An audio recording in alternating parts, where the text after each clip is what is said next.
Mumbai Tug brought to you by Sunny's World. Pune's Pride Sunny's World, life in Funshine. Resort weddings, events, restaurants, adventure wellness. Sunny's World, perfect destination for every occasion.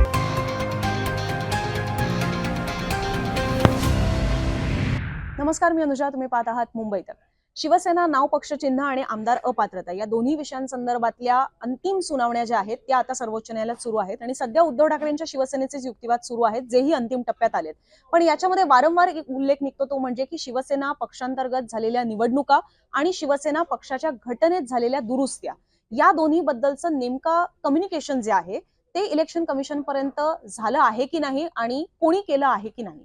म्हणजे उद्धव ठाकरेंच्या शिवसेनेचे अर्थात एकनाथ शिंदेंवर आरोप आहेत की त्यांनी बंड केल्यानंतर ज्या ज्या गोष्टी पक्षांतर्गत सगळ्या बदलल्या, जसं की एकनाथ शिंदेनं मुख्य नेता हे पद वगैरे दिलं आणि त्यांनी त्यांची राष्ट्रीय कार्यकारिणी बोलवून जे काही बदल केले हे त्यांनी इलेक्शन कमिशनला कळवलेच नाहीयेत, असा युक्तिवाद केला जातोय. आणि दुसरीकडे एकनाथ शिंदेच्या शिवसेनेकडनं सुद्धा अर्थात शिवसेनेच्या 2018 मध्ये पक्ष घटनेत झालेल्या ज्या दुरुस्त्या आहेत त्याच्यावर बोट ठेवलं जात आहे. इलेक्शन कमिशनचंही म्हणणं आहे की तेही आम्हाला मिळालेलं नाहीये. तर या सगळ्याबद्दल नेमकं इलेक्शन कमिशनकडे काय आहे हे जर समजून घ्यायचं असेल तर सध्या तरी आपल्याकडे इलेक्शन कमिशनची वेबसाईट हा एकच पर्याय आहे. आणि ते सुद्धा यासाठी कारण की ज्या ज्या गोष्टी एखाद्या राजकीय पक्षाकडनं इलेक्शन कमिशनला कळवल्या जातात त्यावेळेला त्याबद्दलच्या गोष्टी या इलेक्शन कमिशनच्या अधिकृत वेबसाईटवर अपलोड सुद्धा केल्या जातात.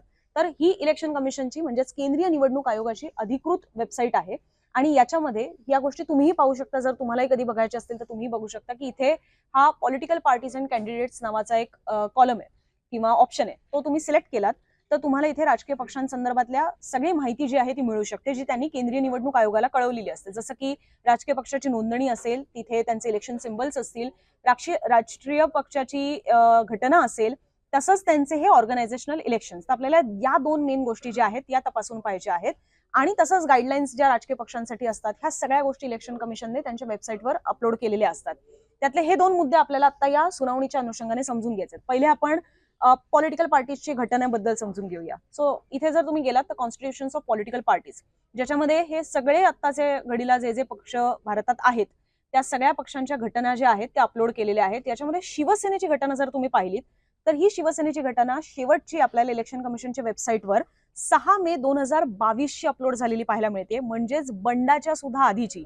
बंड झाल्यानंतर इलेक्शन कमिशनच्या वेबसाईटवर कुठल्याही पद्धतीने शिवसेनेच्या घटनेचा नव्यानं अपलोड झालेली कुठलीही कॉपी ही आपल्याला पाहायला मिळत नाहीये. ही फार इंटरेस्टिंग गोष्ट आहे कारण की एकनाथ शिंदे यांनी बंड केल्यानंतर शिवसेनेमध्ये मुख्य नेता नावाचं एक पद तयार करण्यात आलेलं आहे. मग तसे जर काही दुरुस्त्या करण्यात आलेल्या असतील तर त्या मग इथे घटनेच्या स्वरूपाने अपलोड झालेल्या नाहीयेत का, हा फार महत्वाचा विषय. सो आपण शिवसेना कॉन्स्टिट्यूशन हा पर्याय जर ह्याच्यामध्ये ओपन केला तर आता ही कुठली घटना ओपन होते बघा. ही या पानांवरच तुम्हाला कळत असेल की ही किती जुनी घटना आहे. Constitution and rules of Shiv Sena with amendments असं त्याच्यामध्ये लिहिण्यात आलेलं आहे आणि ही घटना जवळपास ज्या कागदपत्रांवरनं तरी फार जुनी पाहायला मिळतेय. म्हणजे ही साधारणतः 1999 मधली घटना जी आहे तीच याच्यामध्ये अपलोडेड आहे का, की ज्याच्यामध्ये शिवसेनेच्या विचारधारेबद्दल, त्याबरोबर शिवसेनेच्या फ्लॅग म्हणजे त्यांचा जो झेंडा आहे त्या सगळ्याबद्दलचं, म्हणजे त्याच्याबद्दल इलेक्शन झाल्यानंतर सुद्धा इथे आपल्याला शिवसेना प्रमुख हेच पद पाहायला मिळते. जेव्हा की 2013 नंतर आपल्याला कल्पना आहे म्हणजे बाळासाहेब ठाकरेंच्या निधनानंतर शिवसेना पक्षप्रमुख हे एक नव्यानं पद जे आहे ते तयार करण्यात आलेलं होतं. पण इथे इलेक्शन कमिशनच्या वेबसाईटवर तरी सध्या ही जुनीच घटना जी आहे ती आपल्याला अपलोड झालेली पाहायला मिळते. म्हणजे हा शिवसेनेचा झेंडा, खाली शिवसेनेचा वाघ असलेला तो एक जे चिन्ह आहे, या सगळ्या गोष्टीच आपल्याला जुन्या ज्या आहेत त्या इलेक्शन कमिशनच्या वेबसाईटवर आढळत आहेत. म्हणजेच इतर कुठलीही घटना सध्या तरी या इलेक्शन कमिशनच्या वेबसाईटवर आढळून येत नाही. ही जुनीच घटना तशी दिसतीये. आता याच्यावर तरी सध्या मला कुठली तारीख दिसत नाहीये, पण बाकीच्या शिवसेनेच्या घटनेतले सगळे मुद्दे जे आहेत ते पाहायला मिळतात. आता आपण येऊया दुसऱ्या विषयाकडे. तो म्हणजे की ऑर्गनायझेशनल इलेक्शन्स. सो आता ह्याच्यावर जर तुम्ही क्लिक केलं इलेक्शन कमिशनच्या वेबसाईटवर तर हे सगळ्या पक्षांचे आणि हे किती लेटेस्ट आहेत बघा, की इथे तुम्हाला राष्ट्रवादी काँग्रेस या पक्षामध्ये झालेले सुद्धा 2026 मधले फेब्रुवारी महिन्यातले इलेक्शन सुद्धा तुम्हाला इथे त्याचे अपलोड झालेली कॉपी पाहायला मिळेल, जी 29 एप्रिलला रिवाइज करून सुद्धा अपलोड करण्यात आलेली होती. सो एवढ्या लेटेस्ट गोष्टी ह्या इलेक्शन कमिशनच्या वेबसाईटवर अवेलेबल आहेत. त्यामुळे असं कोणी म्हणू शकत नाही की आम्ही दिलेलं होतं आणि ते अपलोड झालं नाही. याचं कारण असं आहे की राष्ट्रवादी काँग्रेसमध्ये ह्या सगळ्या ज्या गोष्टी बदल झालेल्या आहेत या 2026 मधल्या आहेत, अजित पवारांच्या निधनानंतरच्या. एवढ्या लेटेस्ट गोष्टी अपलोडेड आहेत. त्यामुळे आता एक गृहीतक बाळगूया की 2022 मध्ये ज्या वेळेला ऍक्च्युअली सगळं झालेलं होतं, शिवसेना पक्षातलं बंड वगैरे, त्याच्यानंतर एकनाथ शिंदेच्या शिवसेनेकडनं काही कम्युनिकेशन झालेलं आहे का, किंवा उद्धव ठाकरेंच्या शिवसेनेकडनं इलेक्शन कमिशनच्या वेबसाईटवर नेमकं काय आहे, ऑर्गनायझेशनल इलेक्शन, शिवसेना या पक्षातल्या संघटनात्मक पातळीवर झालेल्या निवडणुकांसंदर्भात. तर आता इथे अजून तरी आपल्याला कुठल्याही पद्धतीने शिवसेना हे नाव पाहायला मिळत नाहीये. ते जेवढं खाली आहे ते आता महाराष्ट्र नवनिर्माण सेनेचे सुद्धा इलेक्शन्स आपल्याला 2025चे अपलोड झालेले पाहायला मिळत आहेत.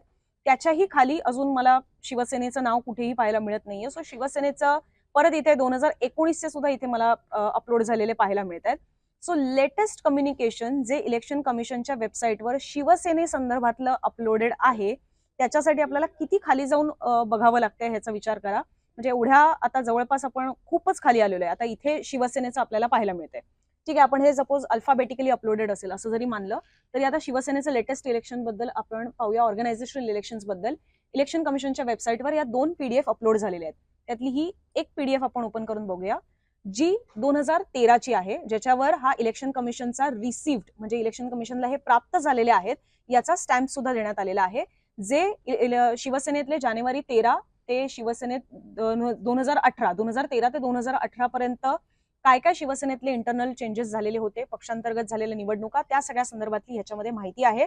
ज्याच्यामध्ये शिवसेना पक्षप्रमुख उद्धव ठाकरे म्हणजेच जे 2013 मध्ये बाळासाहेब ठाकरेंच्या निधनानंतर नव्यानं पद तयार करण्यात आलेलं होतं शिवसेनेमध्ये, त्याचाही उल्लेख आहे. 2013 ते 2018 मध्ये शिवसेनेतले कोण कुठल्या पदांवर असतील ह्या सगळ्या संदर्भातली माहिती जी आहे ती याच्यामध्ये अपलोड झालेली आहे. शिवसेना पक्षप्रमुख म्हणून उद्धव ठाकरे, त्या खालोखाल मनोहर जोशी, सुधीर जोशी, लीलाधर डाके किंवा पुढे बाकी सगळे जे आहेत त्या सगळ्यांची नावं आपल्याला नेते, उपनेते आणि पक्षातले बाकीचे सगळे जे पद आहेत त्या सगळ्या संदर्भातले हे इलेक्शन्स झालेली कॉपी ही इलेक्शन कमिशनला सबमिट करण्यात आली आहे. आता त्यातलाच PDF 2 तो दुसरा कुठला आहे तोही बघूया, जो शिवसेनेच्या ऑर्गनायझेशनल इलेक्शन संदर्भातला आहे. PDF 2 ओपन केला तर इथे आपल्याला हे 2018 मध्ये झालेल्या निवडणुकांची माहिती मिळते.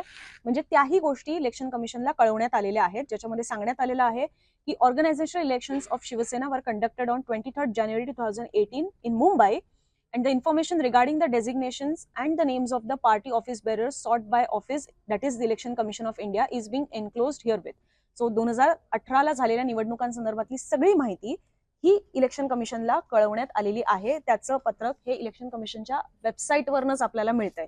सो 2018 ला झालेल्या शिवसेना पक्षांतर्गतच्या निवडणुका याची सुद्धा माहिती ही अधिकृतरित्या वेबसाईटवर अपलोडेड आहे, ज्याच्यामध्ये उद्धव ठाकरे पक्षप्रमुख आणि आदित्य ठाकरे, संजय राऊत, गजानन कीर्तीकर, मनोहर जोशी, लीलाधर ढाके या सगळ्यांची नावं आपल्याला नेतेपदावर पाहायला मिळत आहेत. इंटरेस्टिंगली इथे उपनेत्यांची नावं आहेत आणि खालचा जर कॉलम तुम्ही पाहिलात तर हा कॉलम फार महत्वाचा आहे. शिवसेना पक्षप्रमुख Uddhav Thackeray appointed following members as Shiv Sena leaders, ज्याच्यामधलं चौथं नाव हे एकनाथ शिंदे यांचं आहे. हे नाव यासाठी महत्वाचं ठरतं कारण की 2018 मध्ये उद्धव ठाकरे यांना पक्षप्रमुख म्हणून विशेष अधिकार प्राप्त झालेले होते, ज्याच्यामुळे ते स्वतः सुद्धा काही नेत्यांना म्हणजे शिवसेना पक्षातल्या काही लोकांना शिवसेना नेता म्हणून थेट अपॉइंट करू शकतात, की ज्यांना प्रतिनिधी सभेतनं निवडून यायची गरज नाहीये, स्वतः पक्षप्रमुख त्यांना अपॉइंट करू शकतात. आता ह्याच गोष्टी कुठेतरी अनडेमोक्रेटिक पद्धतीच्या आहेत असं मानलं जात आहे. हे सगळे आक्षेप आहेत की उद्धव ठाकरेंना काही विशेष अधिकार प्राप्त झाले आणि त्याच्यामुळे लोकशाही नव्हती तर एकाधिकारशाहीने पक्षाची वाटचाल सुरू आहे का वगैरे हे सगळे आक्षेप घेण्यात आलेले होते. पण त्याच उद्धव ठाकरेंना जे विशेष अधिकार प्राप्त झाले शिवसेना नेता म्हणून निवडण्याचे, त्याच्यामध्येच एकनाथ शिंदे यांची शिवसेना नेतेपदी निवड सुद्धा झालेली आहे आणि त्याची सुद्धा कॉपी ही इलेक्शन कमिशनच्या वेबसाईटवर अपलोडेड आहे. पण आता ह्याच्यातनच ही गोष्ट स्पष्ट होते की ह्या 2018 मध्ये झालेल्या निवडणुकांपुरतीच सगळी माहिती ही इलेक्शन कमिशनच्या अधिकृत वेबसाईटवर अपलोडेड आहे.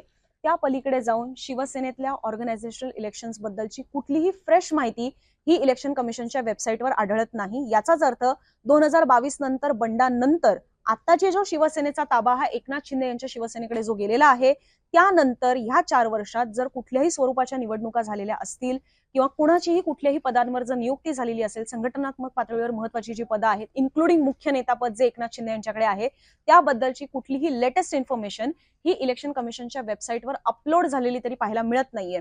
आता ह्याच्यामध्ये कारणं ही दिली जाऊ शकतात की आम्ही सबमिट केलंय आणि ते इलेक्शन कमिशनने अपलोड नाही केलंय. पण तसं जर असेल तर मी परत एकदा तुम्हाला दाखवते की लेटेस्ट इन्फॉर्मेशन ही राष्ट्रवादी काँग्रेस ज्यांच्या आत्ता फेब्रुवारी 2026 मध्ये इलेक्शन झालेले आहेत त्यांच्याही गोष्टी इलेक्शन कमिशनने अपलोड केलेल्या आहेत. त्यामुळे असं नाही होऊ शकत की कोणीतरी दिलेलं आहे आणि ते अपलोड झालेलं नाहीये, कारण लेटेस्ट जे इलेक्शन झालेले आहेत ते सगळे इलेक्शन कमिशनने अपलोड केलेले आहेत. आणि हाच मुद्दा आज देवदत्त कामत यांच्याकडनं सुद्धा सर्वोच्च न्यायालयासमोर ठेवण्यात आलेला होता की त्यांनी जुलै महिन्यामध्ये, जुलै 2022 मध्ये ज्या राष्ट्रीय कार्यकारिणी बोलवून जे काही त्यांनी त्याच्यामध्ये मीटिंगमध्ये जे काही ठरवलं ते त्यांनी इलेक्शन कमिशनला सबमिट केलेलं नाहीये. 4 वर्ष उलटून गेलेली आहेत, 2026 आता आलेला आहे, तरीही त्यांनी ते इलेक्शन कमिशनला सबमिट केलेलं नाहीये. आणि त्याचीच क्रॉस व्हेरिफिकेशन किंवा पडताळणी जी आहे ती आपण आता इलेक्शन कमिशनच्या अधिकृत वेबसाईटवरनं केलेली आहे.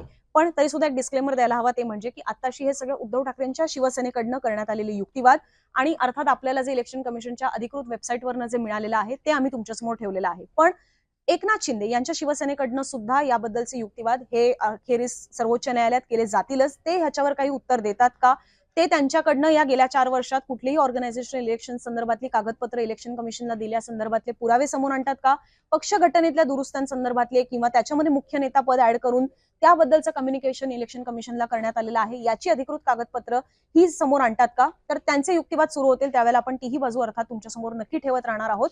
पण या सगळ्याबद्दल तुम्हाला सुद्धा नेमकं काय वाटतं, जी सुनावणी ज्या पद्धतीने सुरू आहे, युक्तिवाद जे सगळे सुरू आहेत त्याबद्दलची तुमची कॉमेंट सुद्धा आम्हाला वाचायला नक्की आवडेल, तर ती खाली कॉमेंट बॉक्समधून आमच्यापर्यंत नक्की पोहोचवा. तुर्तास आता या व्हिडिओमध्ये इथेच थांबते. हा व्हिडिओ पाहिला त्याबद्दल धन्यवाद.